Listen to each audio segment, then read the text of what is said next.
Husky 84-inch wide workbench tool chest review. This is my new Husky workbench tool chest. As you can see, it is deeper and several times wider than my old tool chest. This will be a brutally honest but fair review. Stay tuned for a bunch of information that you won't find on Home Depot's website. This is model number HOTC 8422BB1M. They delivered it to my house in the back of a Silverado pickup truck with one guy to unload it. And this thing weighs 665 pounds. So as you can imagine, getting it off was somewhat dicey, and this front edge here did get a little bit bent.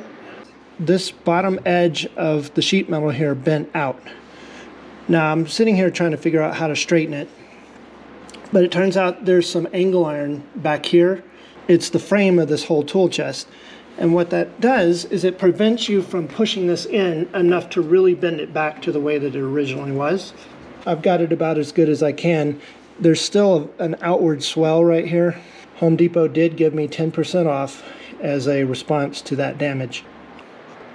So I'm going to take the protective cover off of the stainless steel countertop. It was pretty easy to get the big white plastic protective cover off, 99%, but there's a bunch of places like there and there, there, and there. This is going to take me a half an hour to an hour. The way that you release drawers on this thing, you pull the drawer all the way out, and then you push down on this little lever, and that releases that side. On the other side, on this, the left side, it's similar, but you lift it up. And then you can pull the drawer out if you do them both at the same time. Why am I taking the drawers out? Because the white protective plastic stuff is still visible after a bunch of picking on my part. And rather than live with it for the rest of my life, I think I'm just going to take the top off and get that stuff off. There's the keys. They're tethered. I'm about to take them off. Okay, right now you're sitting inside of a drawer. I just noticed there, and so on, all down the line, little brown patches. Now what could that be? Rust. This sheet metal that should just be a flat wall for the drawer is bent here. Every single one of the drawers, the big ones and the small ones, they have these tabs on the back that I can't see any use for them. They're all bent randomly. So this is what I'm having to do on the back of almost every drawer. I'm very uncomfortable with these tabs just sticking out in random directions.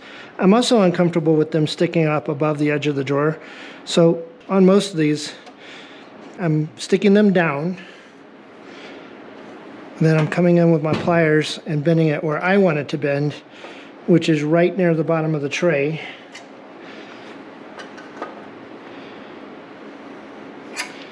And then I'm finishing off the bend just by pushing on it.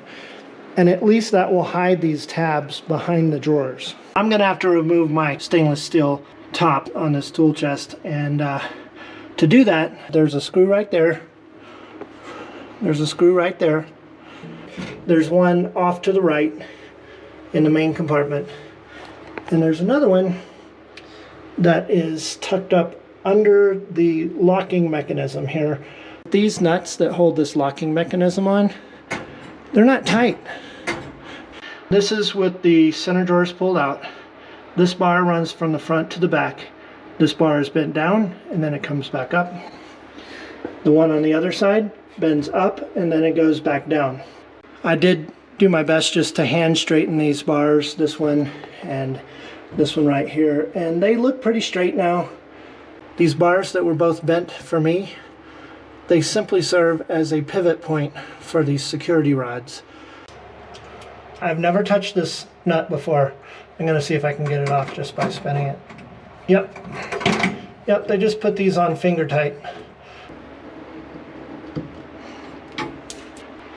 There were actually 7 screws holding this countertop on.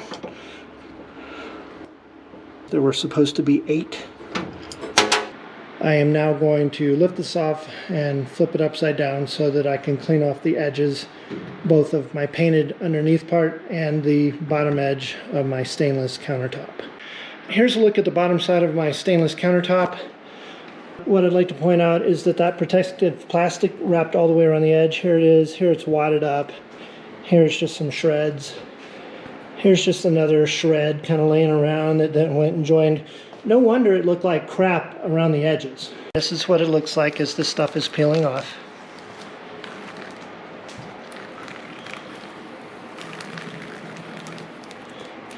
After peeling off all the protective tape, there was a lot of residue still on there, so I'm not endorsing this, but this is what I used and it did work. Goo Gone. It probably took me about 15 minutes. This guy was much easier. I didn't have to use anything. I just used my bare hands.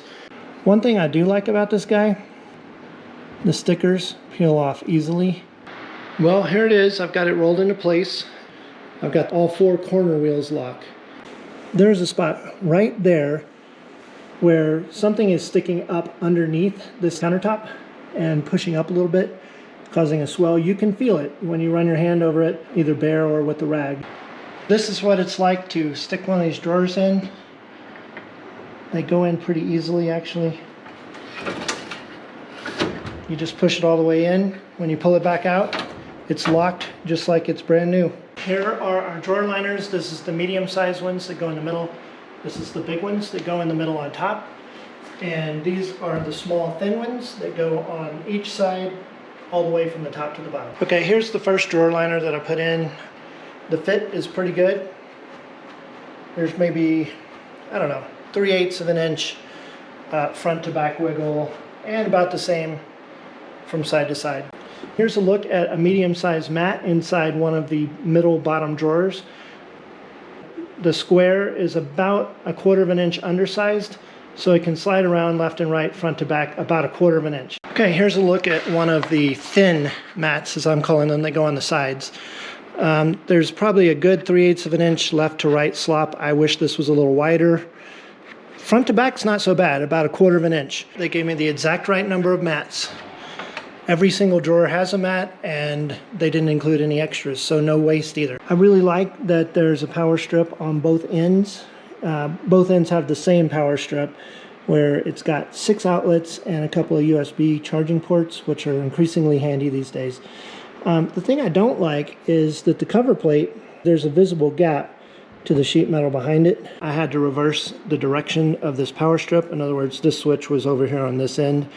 The cord comes off of this power strip on the end with the switch, and it was making one cord on one side be shorter than the one on the other.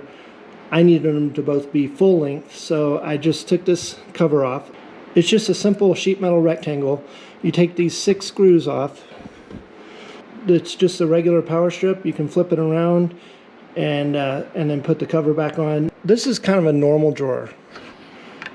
It's got some resistance when you pull it out, and when you push it in, it goes back all the way in smoothly.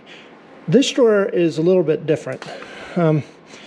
It's normal enough when you pull it out from a closed position. If you pull it all the way out and push it most of the way back in, it wants to stop right there. Then you have to kind of shove it the last little bit. I was not doing anything big, just set some boxes on the top here. And already there's scratches there. There's a scratch here that you can actually feel with your finger. It's just something that I guess goes with the territory. Final thoughts after setting this thing up, and I'm about to load tools into it.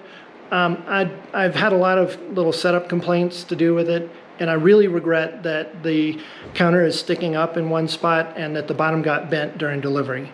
Other than that, I love the feel of the drawers. I love the number of drawers. I love the depth of the drawers. And I love the length of this thing.